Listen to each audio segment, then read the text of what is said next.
I was a stroke, and everybody in the around me in the hospital, you poor and I had Maharaji on the wall, and I said to Maharaji, you was so you gave me so much, and then comes the stroke. What were you at the lunch or what? You know, and then I started to his grace,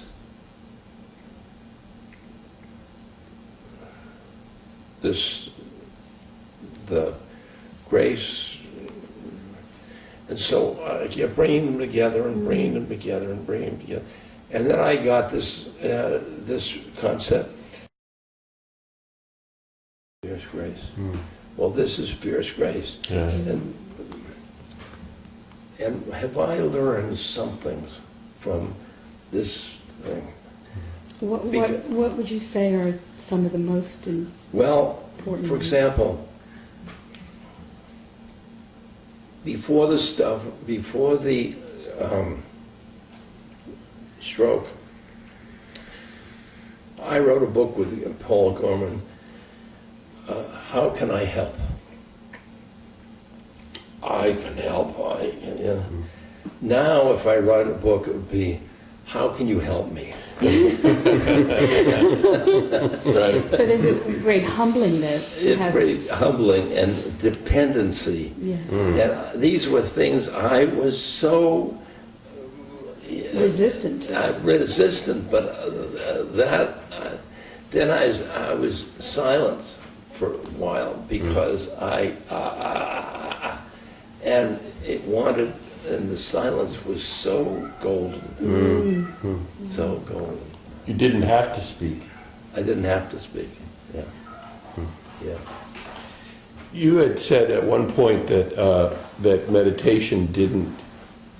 I mean, when the pain was so intense, that meditation didn't offer you relief that you might have thought it would. Yes. Pain is the adversary to my sadhana. And pain it captures your consciousness.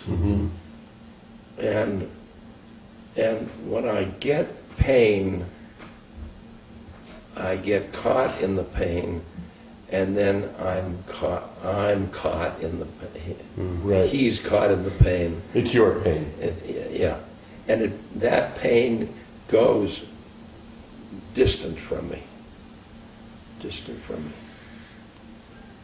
And I think of other people's pain.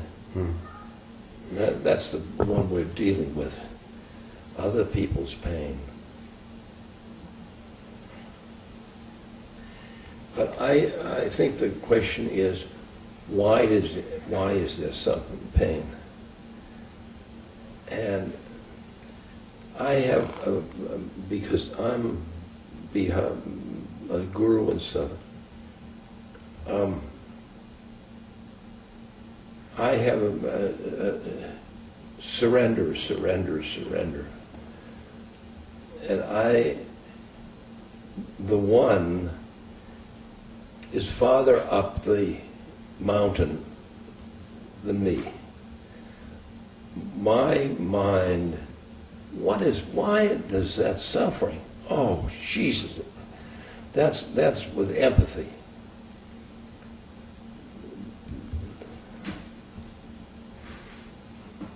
Hi, sweetie. Hey. And She thinks my hair is another cat.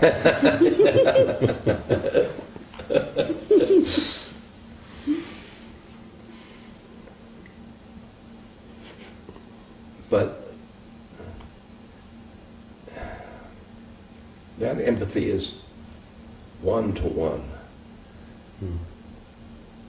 Compassion is one. I've got,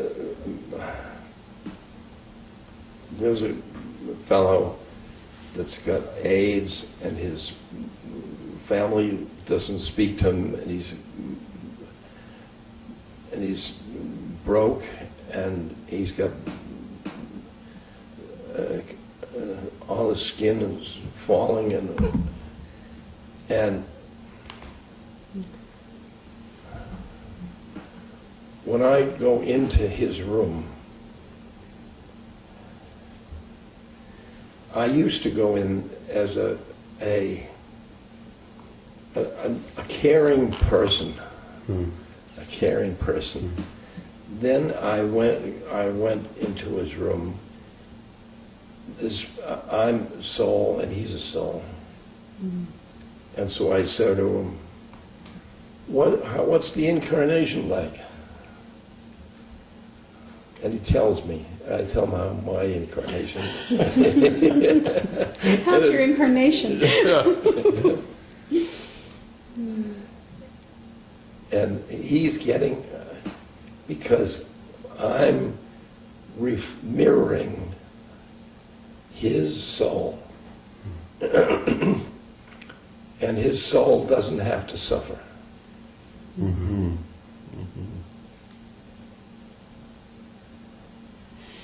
Mm-hmm. But let's think of the why suffering. See, because suffering gives you a leg up of understanding your attachments. What attachment? One attachment is life versus death.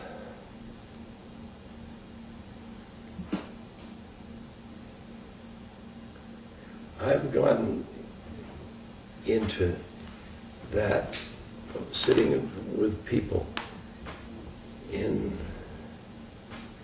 at their bedsides,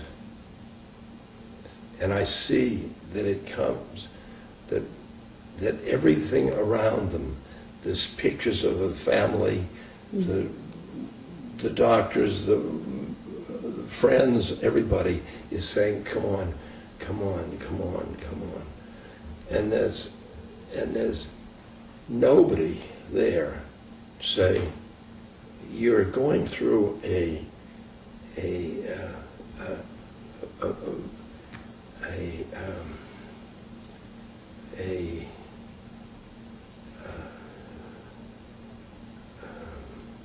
ceremony, like a ceremony. Mm-hmm. And maybe you should have, I'm going to be neutral. Mm-hmm. I'm going to be neutral. Mm-hmm. And if you want a neutral rock, I'm here. Mm-hmm. But I've got to work with my fear about death. Yeah, it's easier to do for somebody else Yeah. than when it comes, I want you to sit with me. Yeah. It's easier to do for somebody else, but when it's your own death, somehow it engages that other part. It says, no, wait a second, I have my pictures in my family, Yeah. and Yeah. Yeah. But I wanted to ask a question. I know you've Yeah. sat with a lot of people who have died, and do you find that for the most part people do let go just before?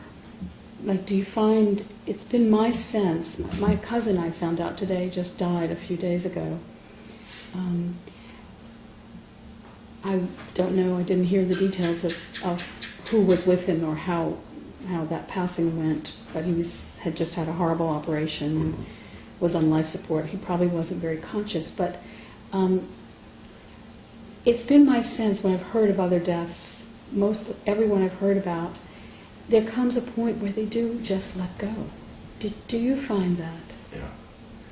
That they, like my father, he was a bear. A man. Man. And he got to the point, then he became, Like a child, or you know, the word, I had the, when he was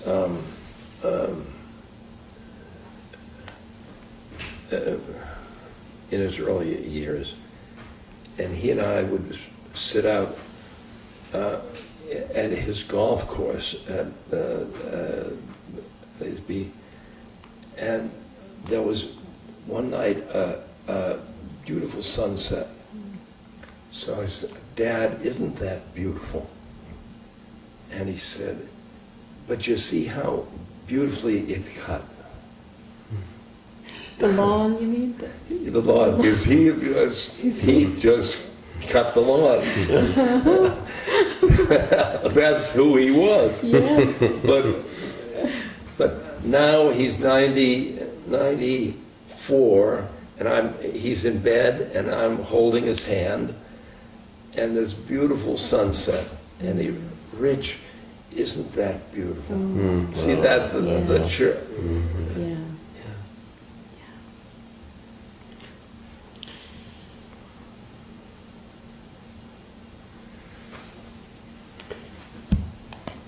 Thank you. Thank you for allowing us to have this wonderful conversation, waving to us on the beach, and getting us to come to your home. And I didn't know I was such riches in And easy pickups. easy, Offer right, some food, we show up. right. Namaste. Bye. Namaste. Namaste. Be happy. be happy. Or not, as you like.